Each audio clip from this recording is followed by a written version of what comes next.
When I walked into the house that evening, I knew something was wrong. The air felt heavy. Then I saw her, my baby girl, curled up on the couch. Her face was pale, her whole body shaking. Her jeans were ripped at the knees, and her legs were swollen, like she'd been dragging pain behind her for hours.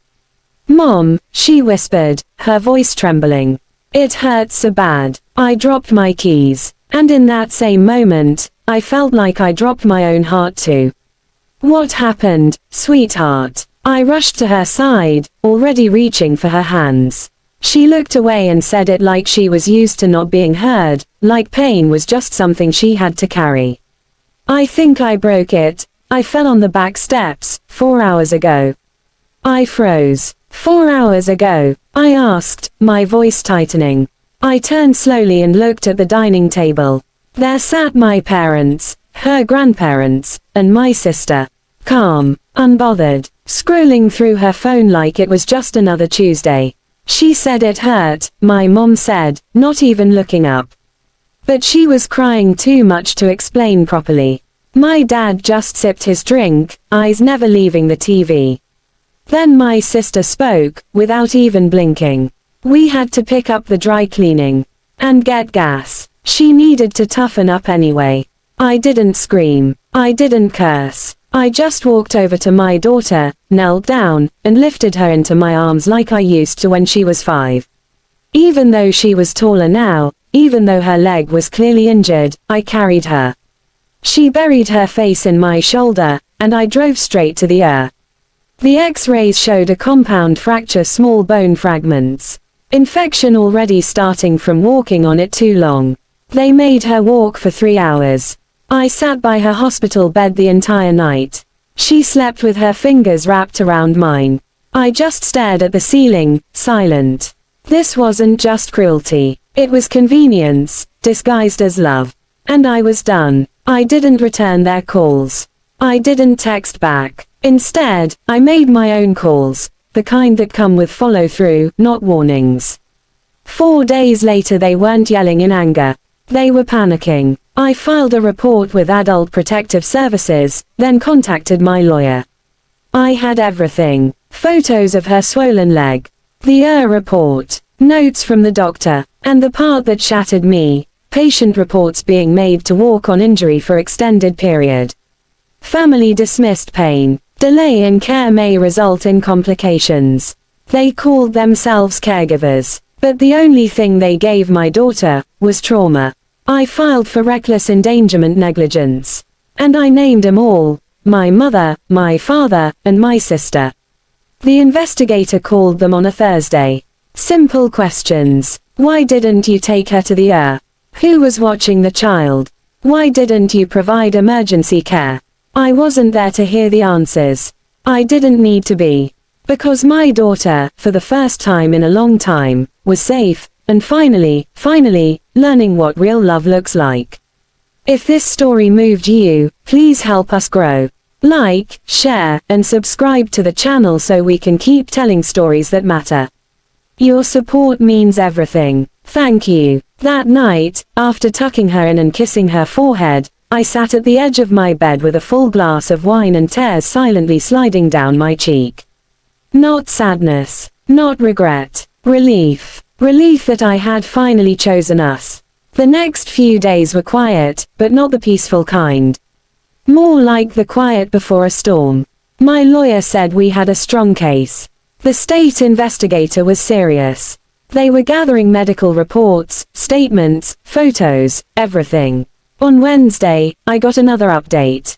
Emergency custody approved. Full medical authority granted to you only. No contact allowed between child and reported parties. I read that line 3 times. No contact. No more confusion. No more manipulation. No more hoping they'd care the next time. There wouldn't be a next time. My daughter was painting at the kitchen table when I walked in. She had little streaks of blue and yellow on her cheeks and a smile on her face, one I hadn't seen in weeks. "Hey baby," I said softly, running a hand through her curls. "Mom, look." She held up her painting. It was of a house, small but glowing. Us on the front porch.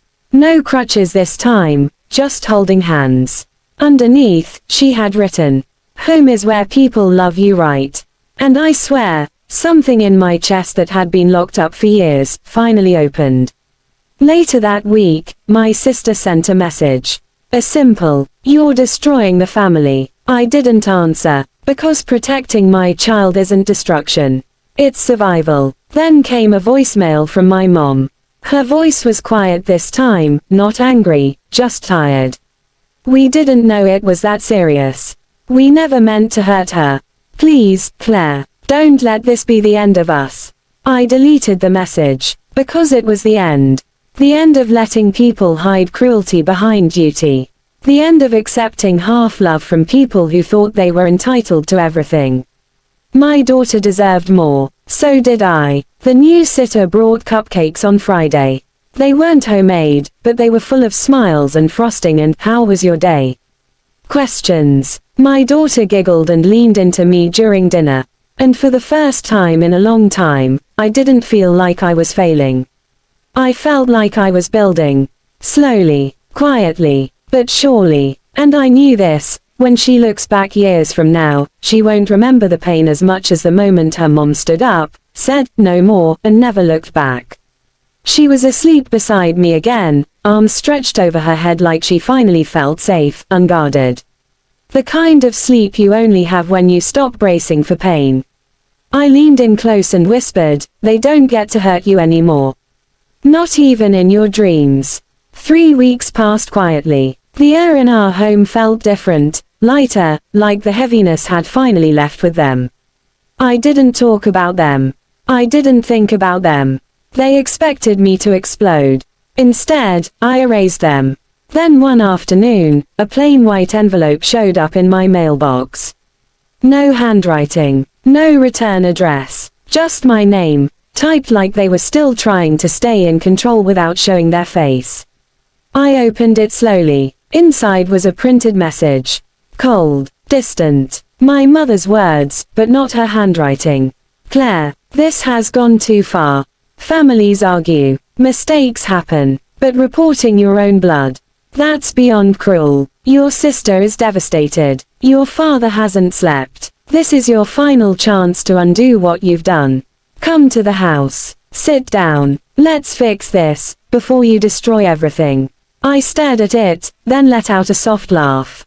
Not because it was funny, but because it was so bold. The kind of bold that only comes from people who think pain is something they get to decide the limits of. I poured a fresh cup of coffee and walked calmly to the trash bin. I didn't hesitate. I dropped the letter in like it was exactly where it belonged. That evening, my daughter and I were sitting at the kitchen table, shopping online for school shoes. Her leg was healing well. The walking boot had come off 2 days ago, and her doctor said she could wear regular shoes again. She picked out a glittery pair, pink and silver. Flashy, sparkly. I asked, "You sure about these?" She grinned. "They make me feel brave." "Then that's the only reason you need," I said, and clicked, "Buy." Later that night, as I tucked her in, she asked me something that made my heart pause. "Mom, am I bad for not wanting to see them again?" I sat on the edge of her bed and pulled her into my arms. "No, baby. That doesn't make you bad. That makes you free." A few days later, another message came, this time from my sister. "You've made your point. Can we stop now?" I didn't respond, because I hadn't made a point. I had drawn a line. And I was watching them drown on the other side of it. The investigation kept moving forward. An official case. A county file. Names in black and white. Negligent supervision of a minor. Medical delay. Risk of infection. 3 names listed. My mother. My father. My sister. It became public record. Suddenly, I wasn't the overprotective one anymore. I wasn't the emotional daughter they whispered about at church or the grocery store. No, they were the ones being whispered about now. The story flipped. People stopped looking at me with pity. They started looking at them with questions. My sister lost her babysitting jobs. One of the parents in her mom group posted anonymously in a local forum. How do you leave a child with a broken leg and not take her to the hospital? That's not a mistake. That's neglect. The comments started rolling in. She used to watch my son. Not anymore. We don't need that kind of tough love around here. Call it what it is, child endangerment. No one was saying I overreacted anymore. And meanwhile, my daughter was laughing in her new glittery shoes, walking to school with her lunchbox swinging and her head high. She wasn't limping anymore, not physically, and not emotionally. And that was the only justice I ever needed. We walked out of that grocery store with nothing but apples and our pride. The moment the automatic doors slid closed behind us, my daughter let out the breath she'd been holding. I could feel her fingers still wrapped around mine, trembling just a little. I gave her hand a gentle squeeze. You okay? I asked. She nodded, but her eyes were glossy. She scared me, she admitted. I thought you were gonna let her talk to me. I stopped walking and turned to face her, kneeling down so we were eye level. Sweetheart, I said slowly, she had her chance. You gave her that chance the day you cried on that couch, and they ignored you. She blinked, quiet. You're not invisible anymore, I added. Not with me. Not ever again. She nodded, a soft, okay, leaving her lips before she wrapped her arms around my shoulders. That night, after dinner, I sat on the porch with a notebook and wrote down every word from that grocery store moment, her face, my voice, the silence of the people around us. I wanted to remember it. Not because it hurt, but because it was power. That was the day I truly realized I had the pen now. And this time, I wasn't writing to make people comfortable. I was writing the truth. Word of the grocery store encounter traveled fast. Small towns like mine never forget drama when it smells like Sunday perfume and quiet scandals. A neighbor messaged me the next morning. I saw what happened yesterday. Just wanted you to know, I believe you. And I'm proud of you. Another came the day after. If you ever want help repainting the fence or setting up anything for her, I'm around. Just say the word. My circle didn't shrink. It shifted. Old names left. New ones entered. People who saw what was real, not just what was rehearsed in front of church pews or Christmas cards. The following weekend, we threw a small party. Just me, my daughter, her new sitter, and 2 of her friends from school.